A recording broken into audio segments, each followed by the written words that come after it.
যে শান্তশিষ্ট একটা অবস্থানে ছিল, সে অবস্থান থেকে সরে এসে আজকে বাংলাদেশ গৌরবকারী হয়েছে। আমাদের দুদিন পর পর বিভিন্ন কারণে রাস্তায় আসতে হয়।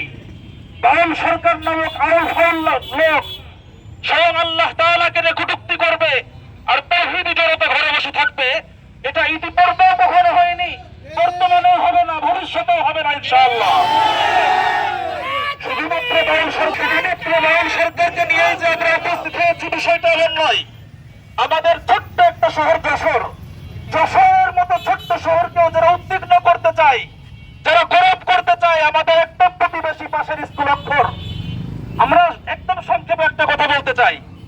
আমাদের বাংলাদেশের যে সকল মাদারিসগুলো আছে, বিশেষত মাদারিসুল কওমিয়া, এই প্রতিষ্ঠানগুলোতে সাধারণত পাঞ্জাবি পরেই ক্লাস করতে হয়।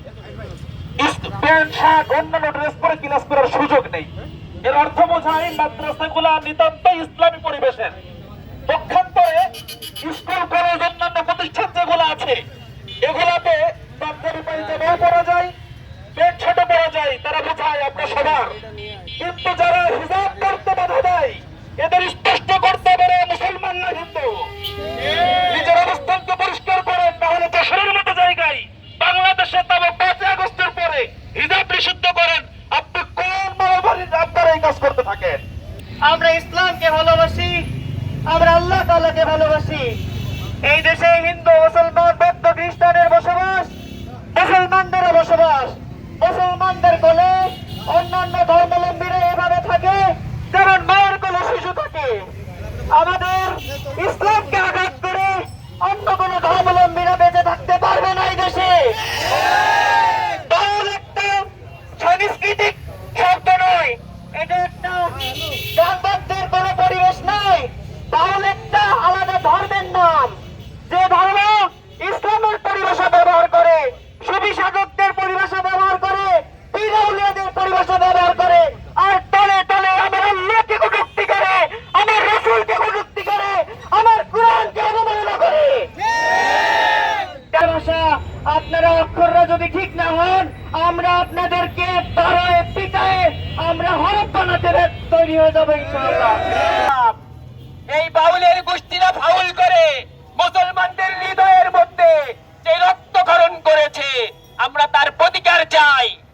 যদি কেউ ফিরে না আসে, তার ফাঁসির দাবি যদি নিশ্চিত না করা হয়, তাহলে বাংলার প্রত্যেকটা আনাচে কানাচে তাওহীদি জনতা গর্জে উঠবে ইনশাআল্লাহ।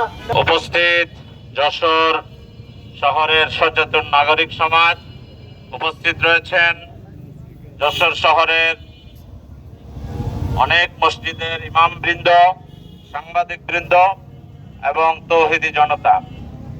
আসলে আমরা যে বিষয়টি নিয়ে আজকে এখানে একত্রিত হয়েছি, এটা শুধু এই কয়জনের এখানে যারা উপস্থিত হয়েছে তাদের দাবি না, বরং আমরা যেই দাবি নিয়ে উপস্থিত হয়েছি, এই দাবি বাংলাদেশের 18 কোটি মুসলমানের দাবি। আমরা স্পষ্ট ভাষায় বলতে চাই, এই বাউল শিল্পী আবুল সরকার আল্লাহকে নিয়ে, কোরআন নিয়ে যে কথা জবানে উচ্চারণ করেছে, এ মুসলমান নয়, মুরতাদ হয়েছে। আমরা স্পষ্ট ভাষায় বলতে চাই, বাউল সরকার আবুল সরকারের এই বক্তব্যের পরে তাকে গ্রেফতার করাটা আমরা নাটক বলে মনে করছি। বাংলাদেশের ইতিহাস এমনই দেখা যায়, যার ব্যাপারে তাওহীদি জনতা মাঠে নামে নিরাপদে রাখার জন্য ভিতরে নিয়ে যাওয়া হয়। আমরা আজকের এই মানববন্ধন থেকে স্পষ্ট ঘোষণা দিতে চাই, আবুল সরকারকে শুধু গ্রেফতার নয়, বাংলাদেশে ফাঁসির কাস্টে চলাতে হবে, বাংলাদেশে হিন্দু সুন্দরভাবে তারা থাকেন, আমরা পাশাপাশি সমাজে বসবাস করি।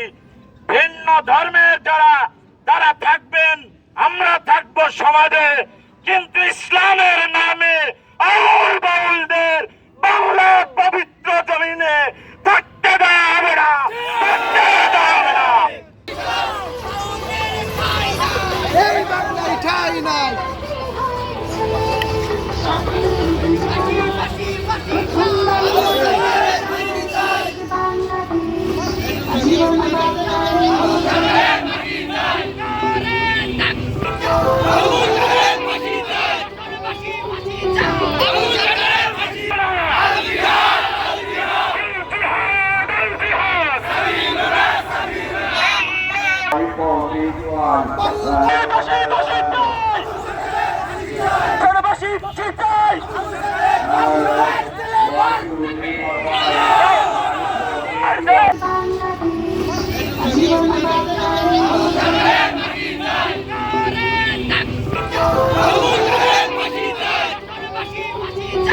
যশোরের অক্ষর বিদ্যালয় মুসলমান এবং ইসলামী শিক্ষা করেছে, এই তামাশা অগ্রহণযোগ্য।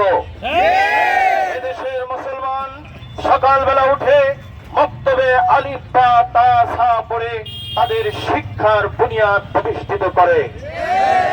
এই দেশের শিক্ষা নিয়ে তামাশা করলে এই যশোরের মাটিতে শুনে রাখো, ইন্ডিয়ায় যেমন তারা হিজাব দিয়ে টানাটানি করেছিল, ঘর থেকে পর্দা নসিনা মুস্কান বেরিয়ে এসেছিল, আজ যশোরে তোমরা একটি মেয়ের হিজাব টান দিয়েছ।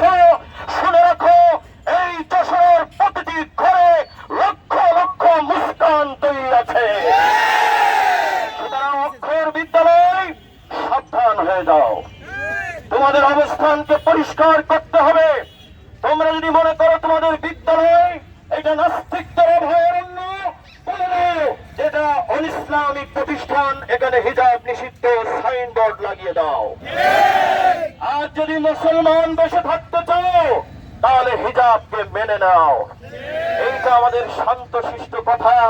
যদি আমাদেরকে আরো বিরক্ত করো, উত্তপ্ত করো, তোমাদের উচ্ছৃঙ্খলতার সকল জবাব এই যশোরের মাটিতেই পেয়ে যেতে হবে।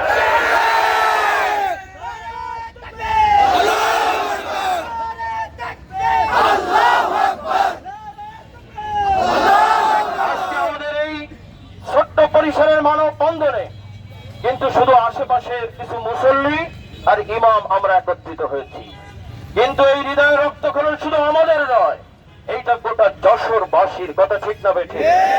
গোটা দেশবাসীর। সুতরাং এই বাংলাদেশের 56,000 প্রত্যেকটা ইঞ্চি ইঞ্চি মাটি এটা ইমানদারের জায়নামাজ, কথা ঠিক না বেঠে?